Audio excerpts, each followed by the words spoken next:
இஞ்சா ஸ்பீக்கருக்கு அந்த மாதிரி அந்த அந்த மீன் வாங்குறத விட இதில் போட்டுடலாம். அது கூடு ஊற்றுறோம் நான் கல்யாணத்துக்கு. ஓஹோ, பீஸ் நிறைய வர மாதிரி போடுவாப்பா. பீஸ் நிறைய வர மாதிரி இருக்கும் சார். அதுதான் உங்களால் மீன் வெயிட் கரெக்டாக நீங்கள் வரதுக்கு மீன் வெட்டி முடிக்க கரெக்டாகுது.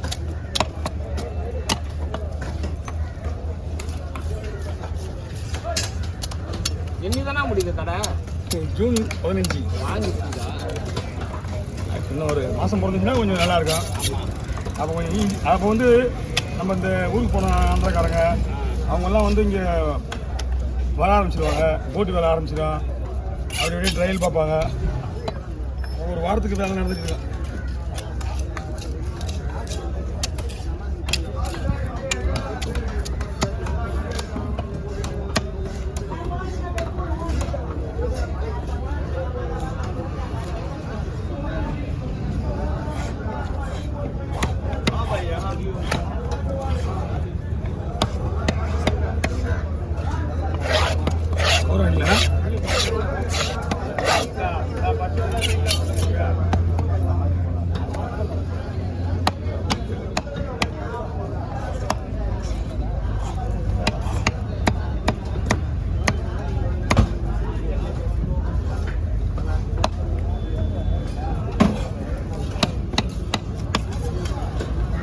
கவர் பண்ணிங்க.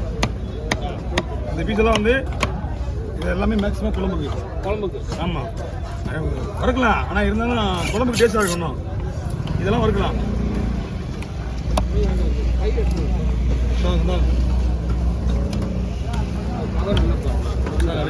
ரெண்டு கவர் இருக்கு பாருங்க.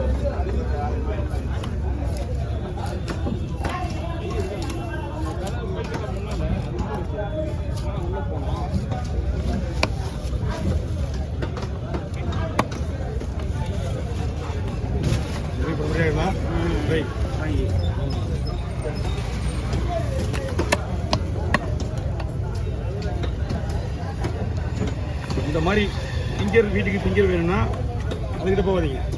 இது மாதிரி சின்ன மீன் நாங்கள் ஒன்று கூட எடுத்து ஃபிங்கர் போடலாம். எந்த மீன் டேஸ்ட்டாக இருக்கோ அந்த மீன் ஃபிங்கர் போட்டால் அந்த மீன் டேஸ்ட்டாக இருக்கும். ஃபிங்கர் வவாலில் கூட போடலாம், இதில் வேணாலும் போடலாம். அதில் நம்ம இதுக்கு வந்து நம்ம மசாலா போடணும் அவசியமே கிடையாது. நார்மல் போட்டாலும் நல்லா இருக்கும். அவனுக்கு நம்ம ஏற்றணும் நம்ம ஃபுல் மசாலா ஏற்றினா டேஸ்ட்டாக இருப்பான். எல்லா ஸ்டார் ஹோட்டலையும் அவர் தான். இப்போ கல்யாணத்துக்கு கூட நம்ம காலையில் பண்ணி சொன்னேன். டிக்கெட் போட்டு பார்த்தீங்களா? அது வந்து ஒரு கல்யாண ஃபங்க்ஷன் நினைக்கிறேன். நேற்றே வந்து ஒரு 500 பீஸ் போட்டாச்சு. நேற்று 10 மீன் வேறு சரியான ரேட்டு. இன்றைக்கி மேலே தான் வெள்ளை செம்ம ரேட்டு மீன். ஏன்னா மீன் எல்லாமே தரமான மீனுங்க.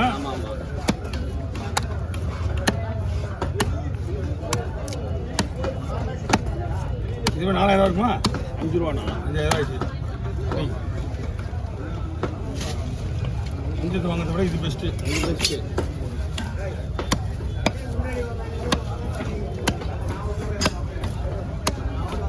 இந்த லட்சத்தில் வீட்டில் பூங்கோழி எடுத்துறாங்க. என்னன்னா பூங்கோழி அந்த போர்டு போகல இல்லையா? போயிருக்கான்னு தெரியல. காற்று ஓவராக போட்டு போயிருக்க வாய்ப்பு இல்லை. பௌர்ணமி முடிஞ்சிச்சு. ஆல்ரெடி மீன் போயிட்டு வர டைம் தான். ஆனால் போட்டு எடுத்தாங்கன்னு தெரியல. காற்று இந்த காற்றுலேருந்து போட்டு எடுக்க மாட்டாங்க. வளம் இருக்காடா தலைக்கு மேடம் அந்த பையன் வச்சுங்க. தலை தண்ணி தரேன். அதெல்லாம் வாழை போட்டு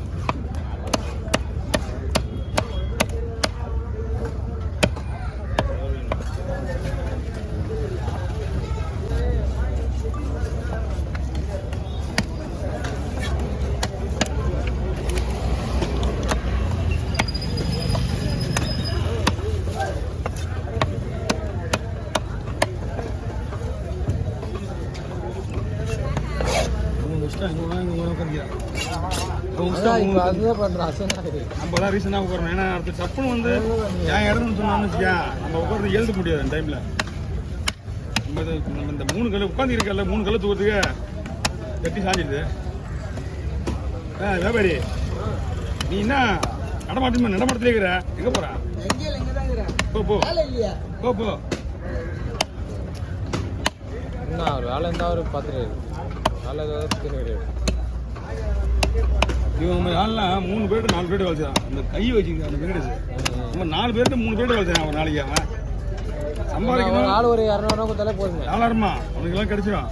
ஆனால் வேலை செய்யறதுக்கு முன்னாடி இந்த அது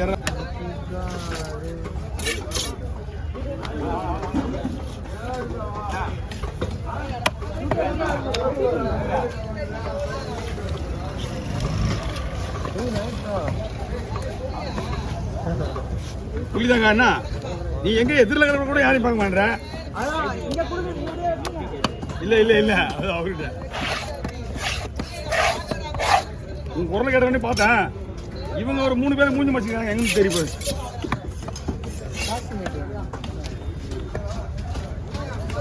நல்லா பண்றீங்க வாட்ச் பண்றேன். லாஸ்டா பார்த்தேன்.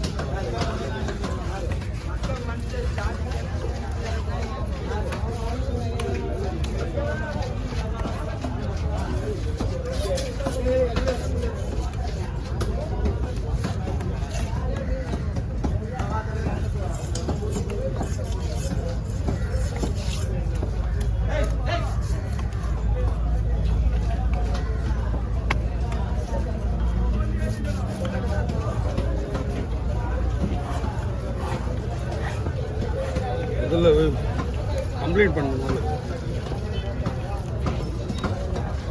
ஒய்ஃபை போட்டோம் டவர் கிடைக்க மாட்டேங்குதுல்ல வீட்டுக்கு. நம்ம போன வீட்டுக்கு ஏர்டெல் தான் 40% தான் ஆகுது. ஃபஸ்ட்டு இன்னும் கட்டலாம். 40% தான் போட்டு போயிடலாம். 60 ஸ்பீடு 60 பார்த்தா கேட்கணும் நினைக்கிறேன். அப்படியே சொல்லிட்டேன் மேம், நீங்கள் அட்டு போட்டு நான் கட்டலேன்ட்டேன்.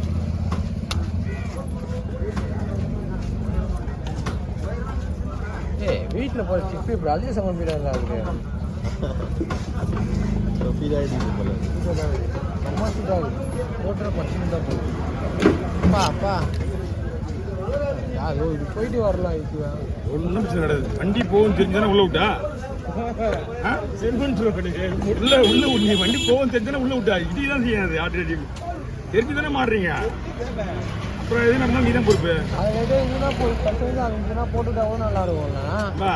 இந்த இடத்துல நிற்கிறது காரணமே அந்த பள்ளம். பள்ளம்னா அதுக்கு ஒரு கண்டனர் இருந்துட்டாங்க. அந்த பள்ளம் அங்கே ஒரு கண்டனர் இருந்துச்சு. ஒரு கண்டனர்னா இந்த மாதிரி ஒரு கண்டனர் அங்கே இருந்தது. குப்பை வேற. அதனால அவங்க என்ன பண்ணிட்டு நடுவில் போட்டு விட்டான். மறுபடியும் அவங்க அது கான்ட்ராக்ட் வாங்கி அதை மறுபடியும் ரெடி பண்ணி அதை மறுபடியும் போடணும் போவான்.